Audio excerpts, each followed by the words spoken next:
With the 2019 season just around the corner, it's time to catch up with the other teams around the division. Instead of trying to figure out what we need to know about them ourselves, we thought it would be a good idea to ask our friends and our neighbors here at SBNation to help catch us up. We asked Ryan Walton of True Blue LA to answer a few questions for us about the upcoming Los Angeles Dodgers season. The following has been edited for length and clarity. What went right for the Dodgers in 2018? What ultimately went wrong? 2018 was a test of patience for those interested in the Dodgers. It's hard to say a whole lot went wrong in a year that resulted in 6 straight division title and a second consecutive trip to the World Series, but they had their share of ups and downs all season. There was no telling what team would show up each night. There was always a feeling they would turn it around at some point, but watching them lose 16 of 21 between late April and the middle of May didn't exactly instill confidence in what was ahead for the 16-26 last-place Dodgers. Overall, they lost 10 of 13 games to the not-very-good Marlins and Reds, 1-6 versus Cincinnati, and couldn't seem to get out of their own way. Getting Justin Turner back on May 15 was what eventually pushed the team to play better, going 76-45 over their last 121 games. That's a 101-win pace if they played that way from the start. The pitching was solid throughout the year, especially the starters who finished with the second lowest ERA in baseball, 3.19, behind only the Astros, 3.16. The incredible depth in the organization allowed them to get through injuries all season long, including the diminishing Clayton Kershaw spending 2 long trips on the injured list.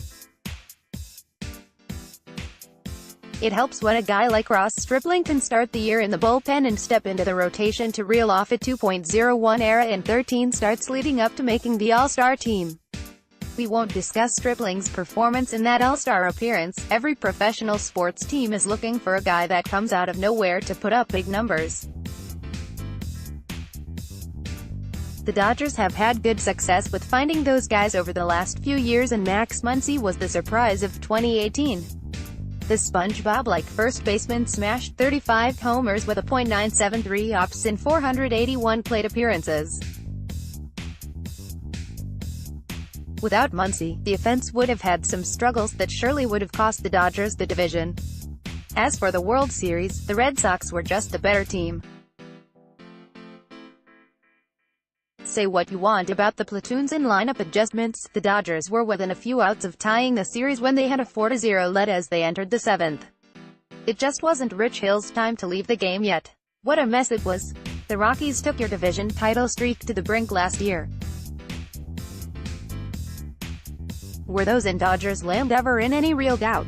Remember that this answer is going up on a Rockies site. If I'm being completely honest, there was real doubt all year long. The bad start created an uphill climb that the Dodgers had to fight to get out from underneath.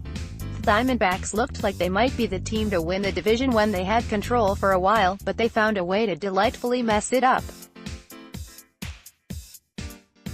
The Rockies were the bigger threat as the season played on, and I had conceded the fact that the Dodgers would have to settle for the wild card when the Rockies had a 1-game lead heading into the last series of the year. And how could there not be any doubt going into Game 163? It felt good to have Walker Buehler on the mound for that game as one of the more dominant pitchers in baseball down the stretch. The Rockies were a good team and definitely deserved to win the division. They just came up a few runs short. And they look like they will be the only other team that wants to win this year in the NL West, outside of a Padres surprise. But we can all lull at that last part. 2 World Series appearances in a row and 2 losses seems pretty hard. Which of the 2 was harder to digest? The loss to the Astros was by far harder to take, given the mistakes that were made in order to lose Game 5 and 7. 2018 was hard to take after coming so close to tying things up at 2 games apiece, but the series always felt like it was Boston's to lose. The back and forth of Game 5 against the Astros felt like the series hung in the balance. It didn't matter that the last two games were in Los Angeles, the Dodgers needed Game 5. And they should have won. With leads of 4-0 and 7-4, Kershaw and the bullpen blew it. As exciting as the game was, it was nearly the end of me. I was tasked with creating celebratory content for the winning team after each game of the series for SBNation. Having to create for the Astros winning felt cruel. A prior engagement nearly 5 hours from my house left me watching Game 7 from an empty hotel room. I was supposed to drive home the next day, but after the loss, I was upset enough to drive the 5 hours home after I published content for Crawfish Boxes. It was a series one felt they should have won. It was 30 years in the making. I was 3 when they last won a World Series and it felt like it slipped through their hands. The Dodgers were much busier this offseason than they were last offseason, but this time mostly on the trade market. Can you explain why they seem to go to the trouble of trading away 2 outfielders only to sign another one in A.J. Pollock? Those moves made some sense in a few ways for the Dodgers, getting rid of Matt Kemp, freeing up some money, and acquiring a true center fielder. Trading Yasiel Puig hurts from an entertainment standpoint. Say what you will about his attitude at times over the years, the guy had turned that around over the last 2 to 3 seasons and was absolutely adored by the fan base. Not to mention the fact he was great on defense for the most part. They've had to platoon so much over the last few years to get the advantage. I think they wanted a right-handed stick that could actually hit left-handers. Puig was never that guy. Plus, Pollock gives them a center fielder rather than always sticking a corner or utility guy out there. But Pollock staying healthy is a completely different question altogether.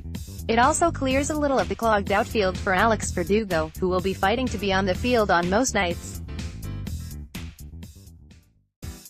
That remains to be seen since manager Dave Roberts has said the move for Pollock allows them to rely on platoons less, trotting out a more consistent lineup.